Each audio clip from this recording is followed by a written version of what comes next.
Fala galera, bem-vindos a mais um PC Diálogos e Afetos.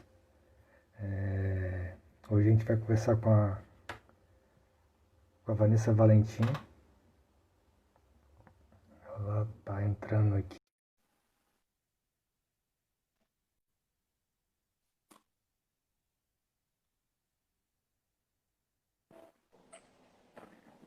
Ei, João, Ei, tudo bom? tudo já e você? Tudo certo. O pessoal tá entrando. Isso. Primeira É, live na vida, gente. Novidade pra mim. Não entendo essas tecnologias. mas é bem tranquilo, não tem muito mistério não. Enquanto o pessoal tá entrando, Boa é, noite. se, apre- se apresenta, fala quem você é, fala a sua formação, o que você está fazendo da vida. Então, sou psicóloga, sou formada pela UFES. Formei agora em 2020, né? Início. Um pouco antes da pandemia começar, foi quando eu colei grau. E agora, desde que eu formei, eu tenho atendido pela clínica, atendo pela abordagem da Gestalt terapia.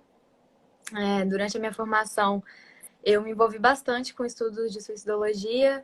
Minhas iniciações científicas foram todas nesse sentido, né, nesse tema, junto com a Mariana Bonomo, que é minha professora querida do coração, e minhas amigas Thaís, Bruna e a Lorena também, que era mestranda, começou como mestranda e agora já é doutoranda, né? E nossa trajetória foi sempre nesse sentido de estudar sobre o suicídio. E acho que tem me acompanhado até agora, assim, né? Toda a minha intervenção na clínica, mesmo com pacientes que não têm ideação suicida, tem muito da prevenção do suicídio no meio também, porque eu acho que a promoção de vida também Uhum. junto. Então acaba que a gente traz um pouco para toda a prática, né? Atualmente, além da clínica, eu estou trabalhando no IGES, que é o Instituto de Residências Inclusivas para pessoas com deficiência, e tem sido bem bacana. Comecei a semana passada, inclusive. Então é novidade para mim também. Com certeza, eu levo muito da minha prática da UFES, das experiências que eu tive dentro da UFES, né? Na assistência social, nos CAPs, para minha prática lá. Então tá sendo muito fresco, assim, para mim. São experiências muito novas. Ah, que da hora, mano. Tá sendo bem Muita legal. coisa, muita coisa. Bacana, bacana. Por um ano de pandemia, né? Tá sendo bem movimentado. Sim. E para quem não me conhece, eu sou João Otávio, sou estudante de psicologia da UFES, estou no meu segundo período e é isso, meu currículo acaba por aqui. Só começa É, aí. Muito bom. Muita... é, eu chamei aqui a Vanessa, né, para a gente estar conversando um pouco sobre suicídio, sobre a prevenção e eu passo a bola para ela agora e a gente vai fazer aquele esquema de sempre, né, de troca de ideia e a gente vai discutindo. E vocês fiquem à vontade de ir para manifestar no chat, que a gente vai lendo e na medida que for possível respondendo também. Sim. Eu acho que a melhor coisa é se a gente puder compartilhar, conversar junto, né? Acho que quando o assunto é suicídio, a gente tende a se mobilizar bastante, por mais que às vezes seja incômodo, né? As pessoas costumam falar bastante a respeito quando são convocadas. Então, a gente pensou, né, no que trazer para vocês nesse Setembro Amarelo. A gente pode falar de prevenção do suicídio aqui hoje com vocês. A gente vai trazer um aparato um pouco mais geral, né, de por onde essa prevenção do suicídio perpassa e trazer alguns dados, né, de algumas pesquisas que eu participei dentro da UFES, que inclusive o título de uns artigos é o título da nossa live de hoje, né, e conta bastante sobre as opiniões, sobre o senso comum em relação ao suicídio. A gente trabalhou com representações sociais, mas para quem é leigo no assunto, assim, é bom a gente colocar de uma forma bem geral mesmo. É o senso comum, né? É o senso comum em relação ao suicídio. Então, a gente vai falar um pouco disso e da prevenção do suicídio mesmo, o que a gente pode fazer, o que a gente deve fazer, o que cabe a nós, né? Então, trazendo meio que uma base, né, do que é o tema, né? A gente vai passar desde o início da humanidade, a gente tem casos de pessoas que optam por tirar a própria vida, Já iniciando, assim, para a gente poder conversar, né? O termo cometer suicídio é um termo que eu evito bastante. O pessoal da área da suicidologia também tem a tendência de evitar, porque soa como crime, né? E a gente já está passando por um momento, já tem bastante tempo, que a criminalização do suicídio foi banida, assim, a gente não trata mais o suicídio como um crime, Uhum. com muito aspecto de condenação muito forte até hoje. E aí depois veio Durkheim trazendo a análise dele do que é o fenômeno do suicídio. Ele afasta um pouco essa questão religiosa, né, que focava muito no individual, que era o Uhum. sujeito, e começou a trazer. Aqui pra mim parou quando você Então, começou a falar de Durkheim. o que o Durkheim traz a gente usa até hoje, né, que é essa questão de analisar. Tá, então tá, vamos confiar no 3G então, porque o Wi-Fi tá falhando. Enfim, aí a gente usa essa dimensão social para analisar o que acontece, como a gente enxerga o suicídio como fenômeno, né? Aí no século XX aconteceu aquilo que eu estava falando, da descriminalização do suicídio. A gente parar de Uhum. olhar como crime em vários países. Tem países que ainda é analisado como crime, né? E ainda é condenado como se fosse. Então, de dados assim gerais, a gente precisa colocar alguns números, né? É importante a gente ter esses números, a gente ter esse acesso a essas informações, que às vezes são assustadoras, né? Mas é importante a gente colocar. 800 mil pessoas morrem por suicídio no mundo todo ano. Então, assim, é uma morte a cada 40 segundos, né? São muitas pessoas que morrem, e isso sem contar nos casos que são subnotificados, né? Que não são registrados como suicídio. Muitas vezes são registrados como acidentes domésticos ou diversos, né? As pessoas não gostam de registrar o óbito dos seus parentes ou de seus entes queridos como suicídio por conta do tabu, por conta do preconceito em relação ao tema. E, enfim, mas é um caso que a gente tem que falar sobre isso. Assim, 50% das mortes violentas entre homens são suicídio e 71% entre as mulheres são suicídio. Então, assim, aí já vendo pelo caso da pandemia que a gente está vivendo agora, então, outro número, outra porcentagem que é assustadora é que 51% dos casos de suicídio aqui no Brasil acontecem dentro de casa, né? E onde que a gente está ficando agora? Então, Uhum. tem que analisar bastante a questão. Só todos os tipos de violência que tem aumentado por conta do isolamento social, né? Que são violências domésticas, entre outras. A autolesão também tem aumentado bastante e as tentativas de suicídio também. E no caso É, da subnotificação, pode falar. não, pode terminar. Pode No terminar. caso da notificação, a gente tem um dado da OMS, assim, que eles dizem que apenas um entre os 3 casos de pessoas que tentam suicídio chegam às redes de saúde, chegam a de fato registrar, né? Então, como que a gente vai ficar sabendo desses casos que estão ali escondidos, né, debaixo dos panos? É muito complicado. Acho Sim, que quando o Setembro Amarelo surgiu lá em 2015, foi muito nesse sentido, né?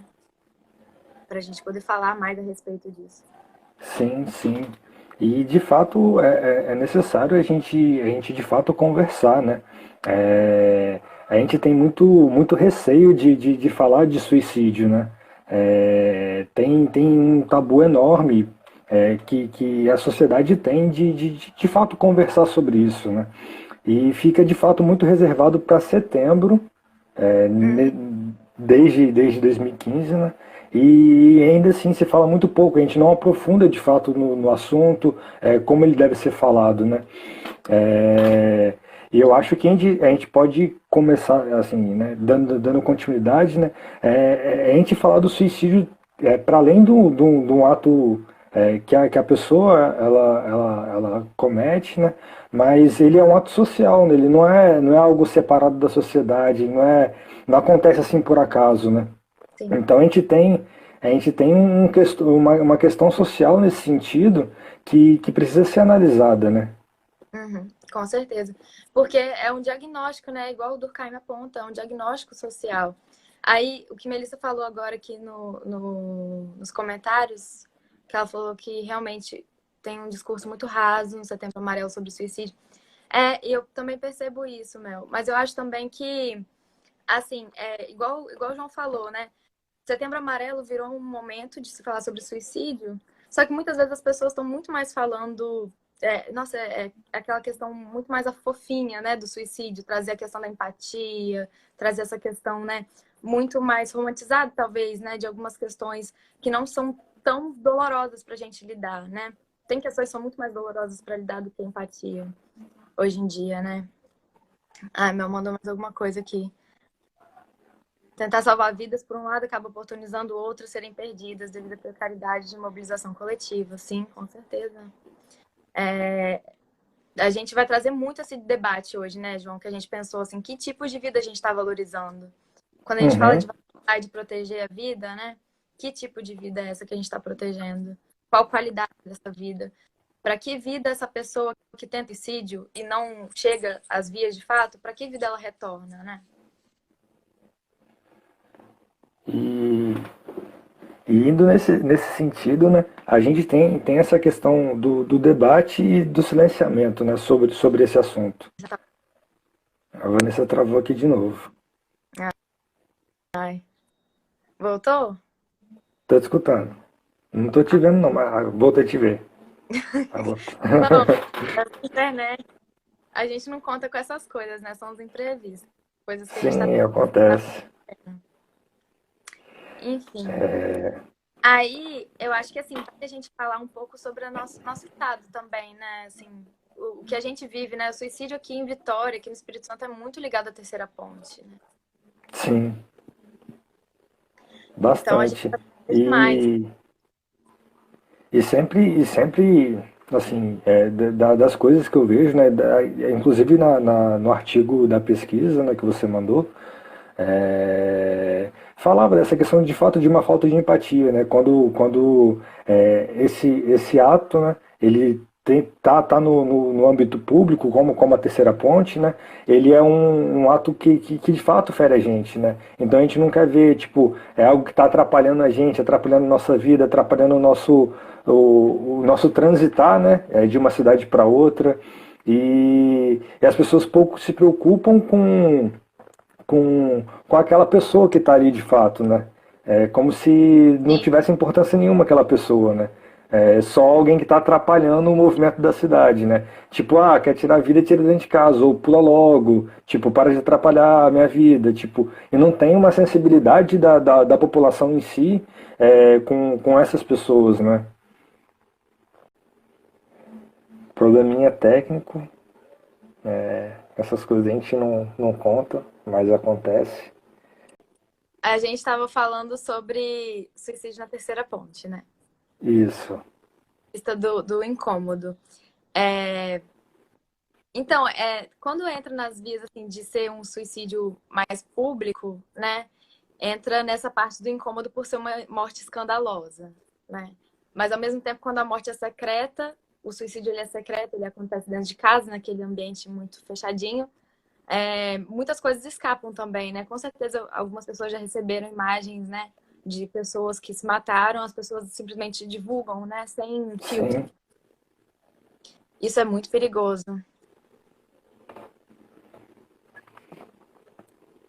Mas, enfim, como falando, né? Dói na gente porque diz da gente, né? Se a gente tá lá Sim, e vê um suicídio acontecendo, incomoda por um motivo. E esse motivo é porque poderia ser a gente, em qualquer momento da vida. sim. E para além disso também, né, de que poderia ser a gente, né, no artigo falava também de uma falha da sociedade, né. Sim, É, quando a gente vê isso e essa morte é de fato escandalosa, a gente consegue reconhecer ali a falha que a gente como sociedade está tendo, né? De não conseguir dar amparo para essa pessoa, né? De o com certeza. do modo de vida que a gente está produzindo, que chega ao ponto da pessoa não querer viver mais ali. Se a pessoa está preferindo a morte do que a vida, é porque ela está dizendo em alto e bom tom que essa vida não é uma vida possível de ser vivida, né? E essa vida conta com a gente, ela não está vivendo sozinha, então não tem como ser uma questão individual. Ela compartilha Uhum, essa. A gente forma esse mundo, né? Então, se a gente está criando esse mundo que pessoas preferem não estar aqui, quais são os tipos de vida que a gente está produzindo, né? Que tipo de mundo a gente está oferecendo para as pessoas. E, assim, quando a gente fala isso, não é uma questão, ah, não, a culpa é sua individualmente, porque todo suicídio no mundo é culpa sua individualmente, não é isso, né? Mas o que a gente, em conjunto, tem produzido para que esse adoecimento aconteça. A gente tende muito aí nos dois extremos, né? Ou a gente culpabiliza um social que não sou eu, ou a gente Uhum. culpabiliza um igual que não sou eu também. Assim, a gente tenta fugir desses dois extremos. O individual que não sou eu é a pessoa, né, que vai a tentar o suicídio, ou as pessoas que estão ao redor dela, que são vistas como pessoas adoecedoras, ou a sociedade que não tem respeito, né, que assim, ah, não, mas eu não faço isso, né, você tenta se isentar. E é muito complicado, né? Porque e quando a gente se depara com essa questão, né, de tipo de tentar se isentar disso, tirando o nosso corpo de jogada, a gente não produz um enfrentamento de verdade, né? A gente tem essas conversas que são vazias, né? Que não são de fato os profundas necessárias que precisam ter, né? Então, esse esvaziamento que a gente cria para tentar fugir, tirar a nossa responsabilidade disso, cria de fato esse problema, né? E o enfrentamento dessa questão, né? E a prevenção, ela deve ser tratada com muito cuidado. Sim, com certeza. E, assim, é bem pontual isso que você falou, essa questão, assim, de você se implicar na prevenção do suicídio não significa você chegar e falar, meu inbox está aberto, né? Venham falar Sim. comigo. Isso não significa se implicar na prevenção do suicídio. Ou até mesmo, assim, é uma forma muito simplificada, né? A gente, na pesquisa, né, no artigo, a gente também viu que as opiniões acerca do suicídio, elas se constroem muito, elas se baseiam muito em simplificações e em generalizações também. Então, para a gente, muitas vezes quando a gente vai lidar com um tema, né, que gera uma estranheza, que gera um conforto, a gente precisa recorrer ou à simplificação ou a generalizações, né, de forma geral, assim, sem trazer conceito de psicologia social mesmo, só trazendo como que a gente aplica isso na vida, no dia a dia. E aí, essas questões, elas, assim, incomodam a gente porque a gente quer deixar, obviamente, nosso inbox aberto para quem precisa, só que a gente tem que ver quais são realmente as implicações disso, né? Que tipo de buraco isso está tapando? Porque não é Uhum. só o seu inbox se disponibilizar para ouvir as questões dos seus colegas, né? Isso a gente faz cotidianamente, a gente se coloca disponível, uma escuta cuidadosa, responsável com nossos amigos, né? Mas também valorizar o sistema de saúde, valorizar os CAPs, valorizar os CRAs, valorizar todo mundo que atua na frente, na saúde mental também. Psicólogos que atendem, em particular também, a gente tem que disponibilizar todos os recursos possíveis para que essa pessoa busque saúde mental, né? Tem uma pirâmide muito Uhum. boa do IASC, que é maravilhosa, assim, eles colocam as etapas, né? O que a gente precisa fazer para cuidar da saúde mental?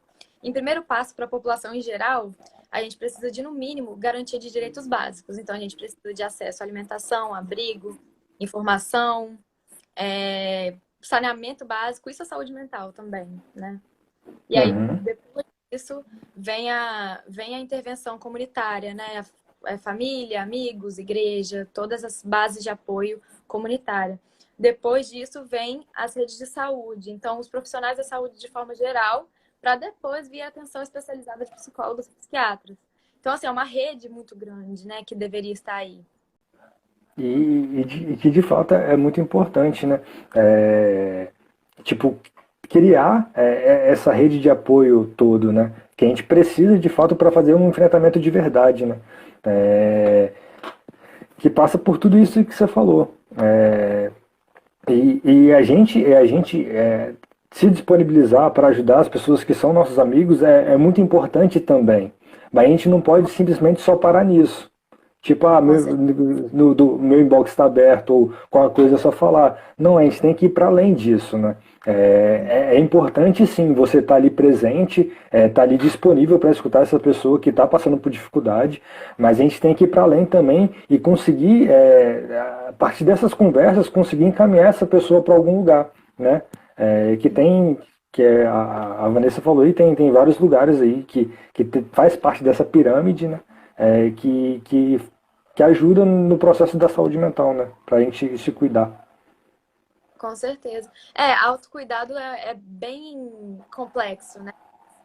O suicídio é um fenômeno muito complexo. A gente não pode simplesmente achar que existe uma solução única, porque não existe uma causa única, não existe um suicídio único, né? Existem várias formas de suicídio, né? E vários contextos para que ele ocorra. E aí, o que me preocupa, né, em relação ao Setembro Amarelo, quando a gente traz, principalmente para as redes sociais? A internet tem essa capacidade de fazer a gente se sentir autor de qualquer coisa, né? A gente se sente muito livre para ser especialista de tudo, né? Só que tem assuntos que realmente não rola a gente bancar isso, né? Sou especialista nisso, né? Uhum.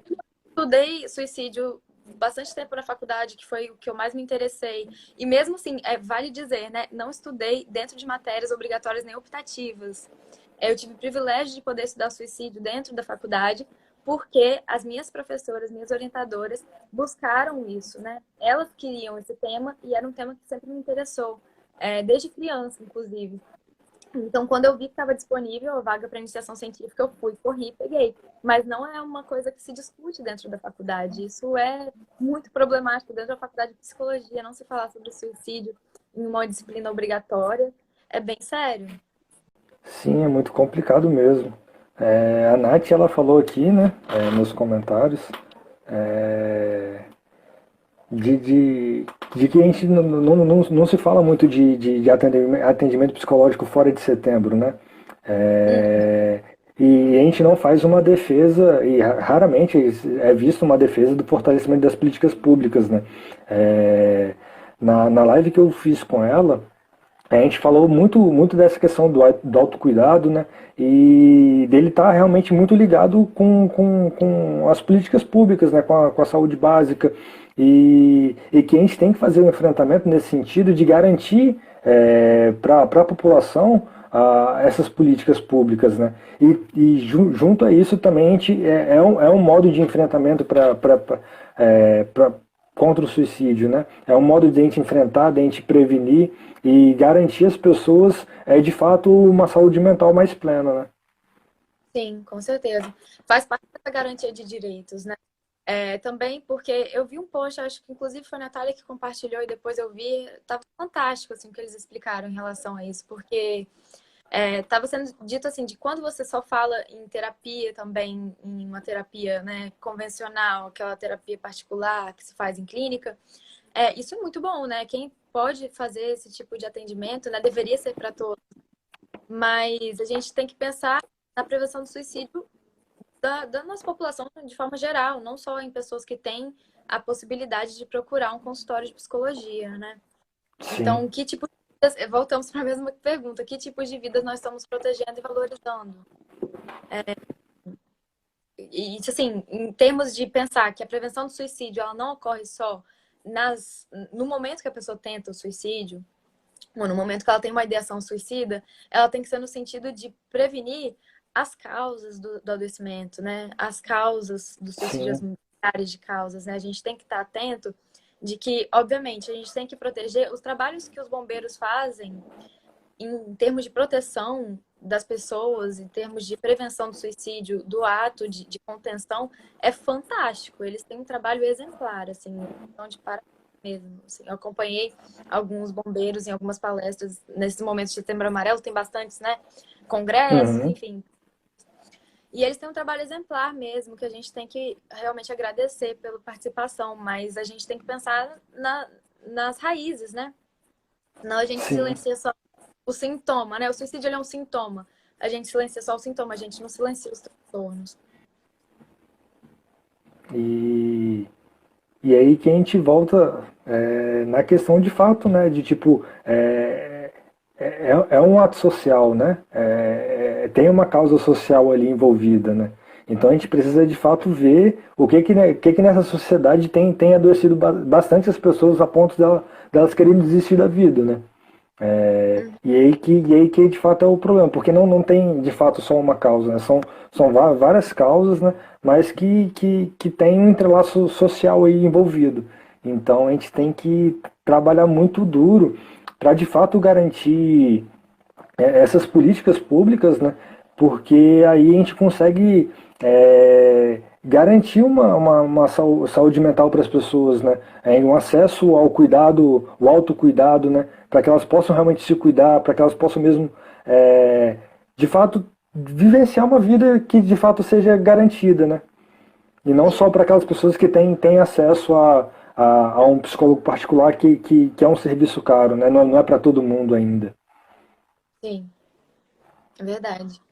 E assim, igual você falou, né? Essa questão das causas do suicídio. Eu acho que esse é um ponto que mais deixa as pessoas curiosas, assim, né? Que as pessoas, elas tendem a dizer muito sobre isso, né? A falar muito o que elas pensam a respeito disso, qual é o senso comum das pessoas, do porquê elas se matam. Então, assim, com certeza alguém já ouviu, eu já ouvi milhares de vezes que suicídio é falta de Deus, ou que é falta de amor, né? Muitas pessoas tendem a colocar, tentar achar uma causa. E aí, até na pesquisa, né, no artigo que eu te mandei, a gente consegue encontrar algumas respostas, porque a gente analisou, para explicar um pouquinho melhor o que a gente fez, né?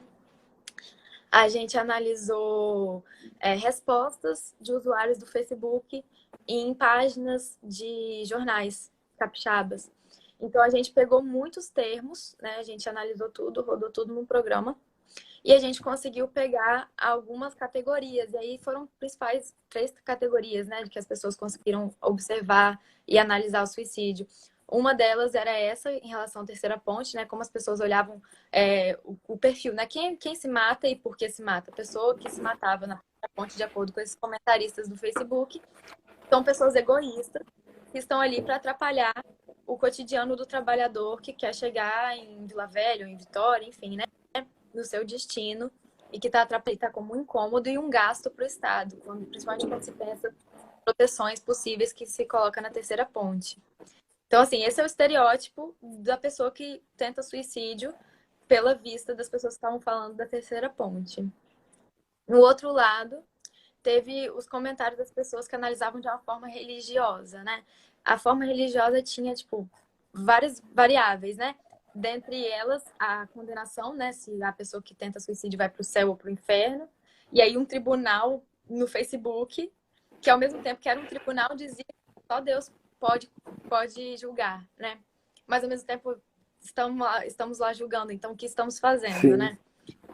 E é interessante isso, porque ao mesmo tempo que surgia essa questão do inferno e da condenação, tinha essa questão também da empatia e de acolher o próximo e tudo isso, né? Uhum. Também associou bastante com depressão, né? As pessoas, elas acham que às vezes para absolver o ato do suicídio tem que ter a ver com alguma outra comorbidade, como depressão, ansiedade, outras coisas, né? Sendo que uma coisa não é ligada à outra necessariamente, né? Tem casos de suicídio que não tem nada a ver com transtornos mentais, apesar de transtorno mental ser um fator de risco para o suicídio. Sim.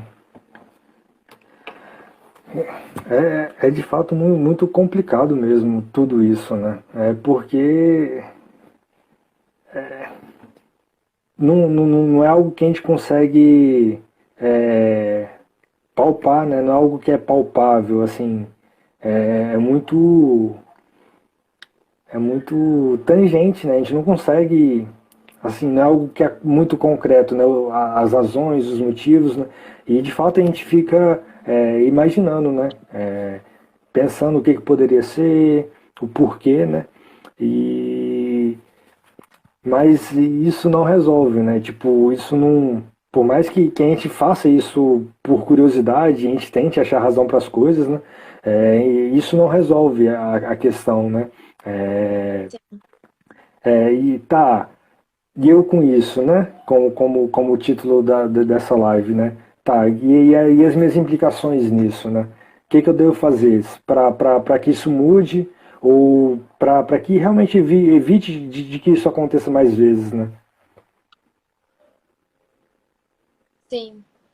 É, só para, acho que a Melissa perguntou aqui para a gente falar um pouquinho sobre pessoas sem transtorno ou com diagnóstico mental que se suicidam. Então, para o suicídio, como a gente falou, né, não existe uma causa específica, mas existem suicídios que são planejados e suicídios que são muito mais imediatistas, né? Tem pessoas que gostam muito de dizer que existe, que o suicídio ele sempre é imediatista, a pessoa não pensa, ou pessoas que costumam sempre falar que não, o suicídio é sempre pensado. Não existe uma receita, né?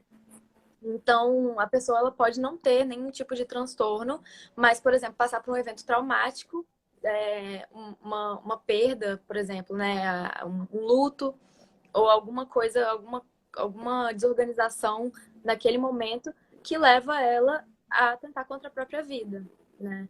Então, não necessariamente ela precisa estar associada ao transtorno mental. Apesar de que, como eu falei, o transtorno mental ele é um agravante, ele serve como fator de risco para as tentativas de suicídio, né? É, o transtorno mental e outros vários fatores. Para eu explicar, né? Fator de risco é aquilo que aumenta a possibilidade da pessoa tentar suicídio. E o fator de proteção é aquilo que reduz a chance dela tentar contra a própria vida. Então, a gente, na prevenção do suicídio, o que a gente costuma fazer é tentar aumentar os fatores de proteção e reduzir um pouco os fatores de risco. Tem outra pergunta também. Duval perguntou: algum papel para tentar não provocar o suicídio? Existe alguma medida que eles possam tomar? As redes sociais, né? O que você acha, João, que as redes sociais conseguem fazer para não provocar o suicídio? Pode fazer muita coisa boa, mas pode fazer muita coisa ruim também. Depende de quem vai estar usando. Então é bastante complicado, tipo, porque todo mundo tem acesso e todo mundo pode fazer o que quiser. Tipo, a gente está fazendo essa live aqui. A ideia é passar uma ideia de prevenção ao suicídio. Então ela está sendo um fator para que possa de fato prevenir isso, né? Mas pode ter Espero. gente usando a internet de maneira que seja prejudicial, tipo os recentes acontecimentos que teve aí, a brincadeira da baleia azul e por aí vai. Então, tipo assim, é uma espada de dois gumes, né? Pode ser tanto bom quanto ruim. Essa questão da baleia azul apareceu muito também na pesquisa, porque foi uma época, assim, a época que a gente fez, né, essa pesquisa, a época que a baleia azul estava mais comentada dentro do Facebook. E aí entrou muito no fator geracional, na opinião, no senso comum que tem como base uma comparação geracional. Então também muitas pessoas tinham essa concepção de, quem se suicida são jovens, crianças, de mente fraca, que não apanharam o suficiente, que não tem louça para lavar, que não tem a cabeça vazia, né? Apareceu muito mente vazia. Sendo que, por incrível que pareça, por mais que a gente olhe muito, né, essa questão do suicídio dos jovens, como na Baleia Azul, como naquela série do Netflix, Os 13 Porquês, né, que eu até escrevi um capítulo com a professora Andréa, que estava aí, não sei se ela está aí ainda, enfim. E a gente tenta associar essa questão do suicídio com os jovens, mas tem muitos idosos que se suicidam, né? E que a gente às vezes não fica sabendo também, porque acaba sendo registrado de outras formas também. Sim. A gente ouve muito de quem tem Deus no coração não se suicida, né?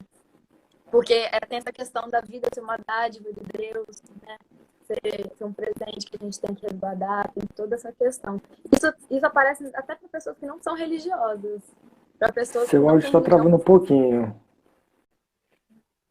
Enfim, a Natália mandou uma mensagem aqui também. Falou: no Chile, depois do desmonte da Previdência, com muitos idosos deixando de receber aposentadoria, a taxa de suicídio entre idosos aumentou muito. Sim. Eu não sabia dessa informação do Chile, mas com certeza. A aposentadoria tem muito. Tem vários relatos de que ela está associada a fator de risco, por conta dessa sensação de utilidade, né? Então, assim, pode falar, João, não quero. Eu tô Não, toda. pode falar, pode falar. Pode falar. Pra gente, para voltar nessa questão, né, do suicídio dos idosos, que a Natália até mencionou, também junto dessa perspectiva, né, do suicídio do idoso e do suicídio na terceira ponte também segue um pouco essa ideia de que tem uma dúvida de que será que a gente deve intervir ou não? Será que ajuda? Porque muitas vezes quando se fala de suicídio dos idosos, as pessoas pensam, mas já tá morrendo mesmo, né? E aí você pensa que assim, essa vida pode ser encurtada por qual motivo, né? E então, assim, é uma questão da gente pensar também no suicídio da terceira ponte, das pessoas pensarem na inevitabilidade dessa prevenção, delas acharem que não vale a pena prevenir porque já está fadado a acontecer mesmo, né? Uma morte de qualquer forma. Então, em relação à terceira ponte, aparece muito. Se a pessoa não se matar da ponte, ela vai se matar de outras formas. Realmente, se ela não tiver os devidos cuidados, ela vai se matar de outra forma, mas que não seja por negligência nossa, né? Se a gente pode fazer Sim. alguma coisa, a gente faça. E indo também nessa questão dos idosos, né? Do idoso e do jovem, né? A gente tem esses dois extremos, né? Tipo, eu acho que a morte do jovem, ela choca muito mais a sociedade, né? Do que a morte de um idoso. Porque o idoso já viveu sua vida, e tem toda essa questão, né? Que esse apontamento que você teve, já está quase morrendo mesmo, né? Não é esse o pensamento certo, né? Mas então, quando a gente se depara com um jovem que tem, tipo, muitos anos de vida pela frente e ele decide, ele choca muito mais a gente como sociedade, porque a gente vê completamente a nossa falha como sociedade ali, né? Eu Sim. acho que por isso que o suicídio de idosos, ele não é tão bem, tipo assim, é deixado de lado, à margem mesmo, né? E a gente volta àquela pergunta, né? Qual vida que a gente está valorizando? Qual vida que tem valor, né? Uhum. E então nem se fala do suicídio de crianças, né? Porque a gente quase não fala que crianças se matam, mas crianças se matam. Aí, crianças se matam, crianças têm depressão, crianças passam por várias questões que os adultos passam, que muitas vezes são negligenciadas por a gente não associar a infância como uma fase da vida que precisa dessas atenções, né? Duval perguntou sobre a relação da pandemia com o suicídio, aumento dos suicídios. Então, tem muita subnotificação, a gente não tem como saber exatamente o índice. Eu acho que quando esse momento passar, vai sair muito mais a notificação, né, do que aconteceu, a gente vai ter um pouco mais de noção. Mas colocando ali, como eu falei lá no início, se 50% dos casos de suicídio já aconteciam dentro de casa, a tendência, não necessariamente que aconteça por causa da pandemia, pode ser a gota d'água. Tá me ouvindo? Agora eu voltei a escutar. Deu uma falha aqui, eu acho. Mas eu consegui. Deu para entender o que eu falei? Deu para ouvir o que eu falei ou não? Deu sim. Eu entendi, né? Eu não sei se a Ah, galera conseguiu escutar tudo. enfim. Depois qualquer coisa a gente repete, não tem problema, só vocês pedirem. Luana perguntou o que nós, leigos, podemos fazer para ajudar o próximo. Então, tem uma lista de coisas, mas a primeira delas, mais importante de todas, é falar sobre suicídio. É falar sobre a palavra mesmo, né? A gente às vezes evita muito de falar. Por achar que a gente vai colocar a ideia na cabeça da pessoa. Mas se a pessoa tem frases prontas, né? O queria estar morta, queria que Deus me levasse, queria dormir para nunca mais acordar. Essas frases, muitas vezes, elas são ditas da boca para fora, mas às vezes não. Então a gente tem que dar atenção, né? Quando a gente ouvir isso, ouvir que a pessoa tá pensando, né, que a vida não vale a pena ser vivida, chegar e perguntar: você já pensou em suicídio? Você pensa em se matar? Como você pensa em se matar? Me diga quando você vai se matar, com quais instrumentos. Porque é sabendo o que a pessoa está pensando em fazer que você pode entrar com intervenção, né? Isso não só dentro dos profissionais, isso é essencial para profissionais de psicologia, por exemplo, mas a gente, enquanto amigo, enquanto comunidade, pode se colocar disponível, até porque a pessoa sentindo, né, que ela está compartilhando o peso, a carga da vida e da morte dela com outras pessoas, a tendência é que ela compartilhe com você também os próximos passos que ela vai tomar. Tem vários outros passos também que a gente vai também mencionar, né, João? Sim, sim, vamos do sim. que fazer. Mas assim, acolher e ouvir, né, é o que a gente sabe é o que a gente costuma falar de forma geral, né? Saber ouvir de uma forma respeitosa, cuidadosa, não duvidar de forma que a pessoa falar, não desqualificar, não diminuir essa dor, porque ela pode não se matar naquele momento, mas algum outro momento mais pra frente ela pode voltar a ter essa sensação, essa ideação.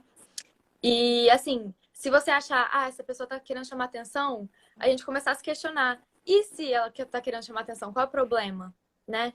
Se ela tá querendo chamar atenção, Uhum. a coisa tá muito errada. A gente banaliza muito, a gente odeia, né? Alguém tá querendo chamar atenção.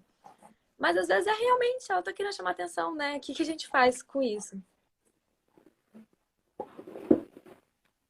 E a questão da gente saber o que a pessoa tá pensando em fazer, como, quando, onde, é muito importante para a gente poder impedir os meios da execução, né, da tentativa do suicídio. Se você sabe se a pessoa vai usar um instrumento X, você vai lá e impede o acesso, né, a esse instrumento. Se ela está querendo naquele dia, geralmente em datas comemorativas, né, acontece bastante tentativa de suicídio, ficar presente, né, daquela pessoa, já ficar mais atento. A gente consegue ficar mais atento se a gente tem mais informação.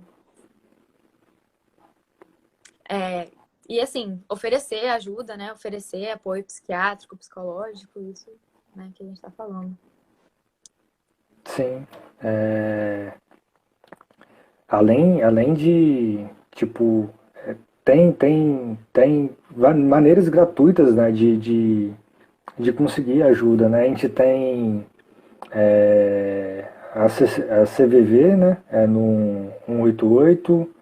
A gente tem vários programas aí que atendem também pessoas que estão passando dificuldades aí de forma gratuita. Então, basta procurar para a gente conseguir, tipo, existem esses programas, né? Então a gente precisa que eles cheguem a essas pessoas também, né? Para que elas possam de fato Uhum. buscar ajuda. Sim, com certeza. E assim, se vocês souberem de algum caso de uma pessoa, se vocês estiverem acompanhando uma pessoa que teve uma tentativa de suicídio ou que uma execução de suicídio mesmo perto de você, chamar o SAMU imediatamente, né? Conectar a família, levar a UPA, levar aos hospitais. E acima de qualquer coisa, se a pessoa tentou suicídio, não deixá-la sozinha de forma alguma, né? Mas ao mesmo tempo ter cuidado para não se sobrecarregar, ter uma rede de apoio que você possa compartilhar a responsabilidade sobre o cuidado dessa pessoa também é muito importante, né? A gente precisa estar bem cuidado para conseguir cuidar de outras pessoas. Deixa eu ver. Duval tá perguntando da medicação sobre depressão. E Sara perguntou se existe alguma diferença em alguma área específica da psicologia que trabalha a depressão do adulto e da criança. Começar pela Sara. Ou você quer começar, João? Quer falar? Eu não Você sei que tá. responder isso não. Então, a gente não separa muito. Na psicologia, eu acho muito interessante isso. A gente estuda muito mais os processos de vida do que os processos de adoecimento. Já reparou, João? Aham. É uma coisa que eu acho muito linda, assim, do que a gente faz, né? Porque não adianta só a gente pensar em adoecimento, em morte, se a gente não propõe vida.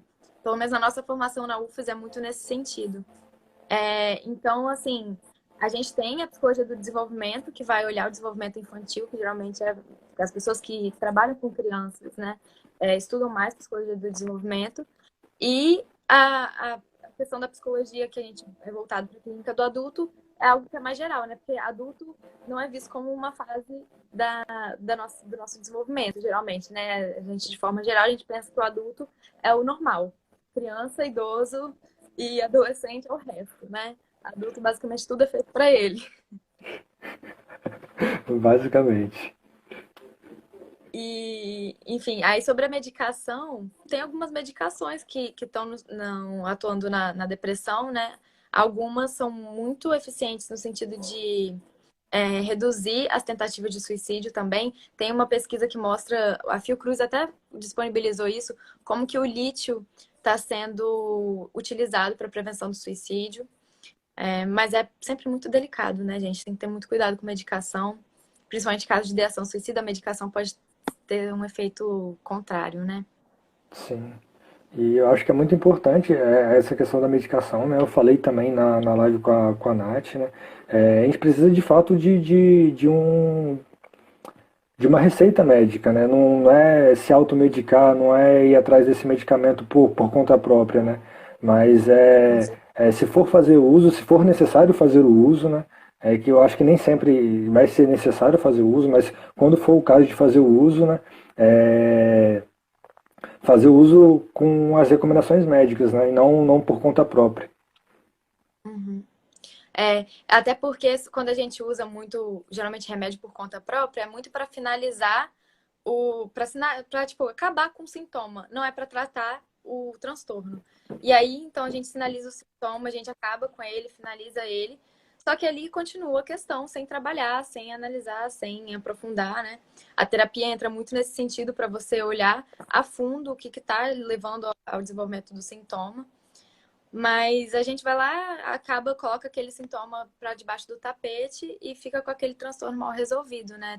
Tende a piorar bastante as coisas, mais do que a auxiliar. Você acha que você está bem por Uhum. um certo e acaba dando o efeito rebote.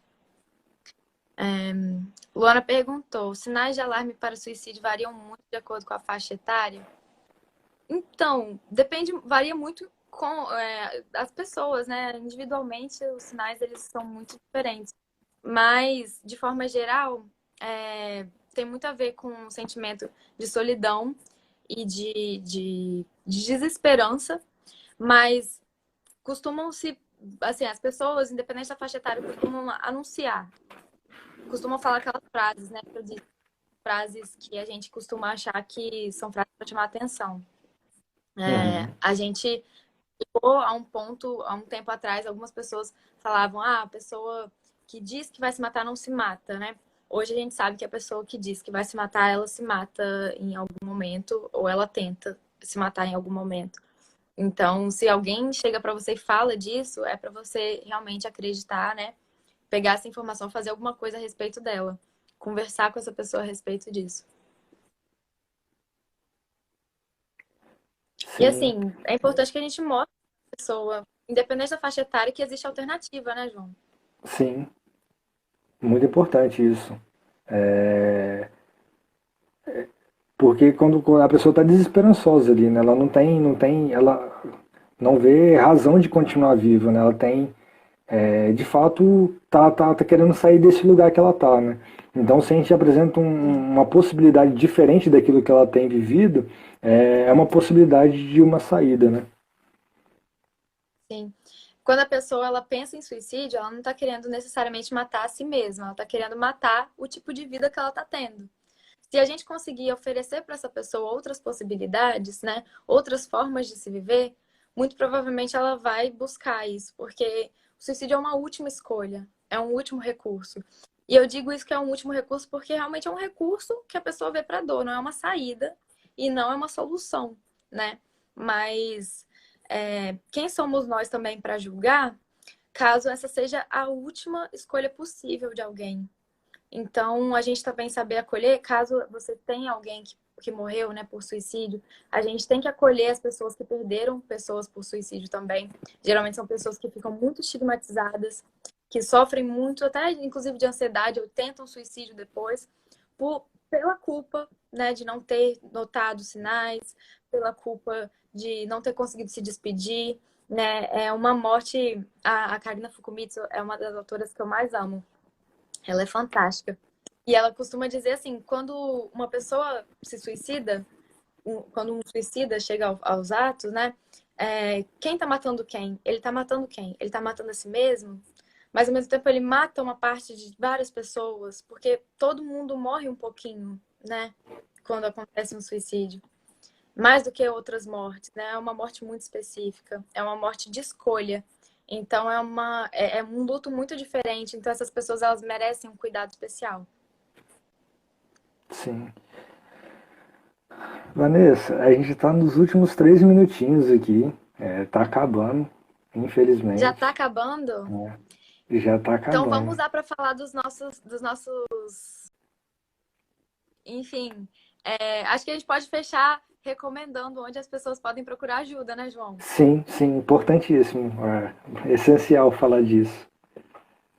Tem um site chamado Pós-Venção do Suicídio, que é para grupos de suporte a pessoas enlutadas por suicídio. Então, se você puder indicar também, é bem bacana. Tem o Mapa da Saúde Mental, que oferece atendimento voluntário online e presencial. E o CVV, né, João? Quer falar um pouquinho? Sim. O CVV é gratuito, você pode ligar. Tem na internet também, dá para acessar pela internet também. Tem chat online, essas coisas.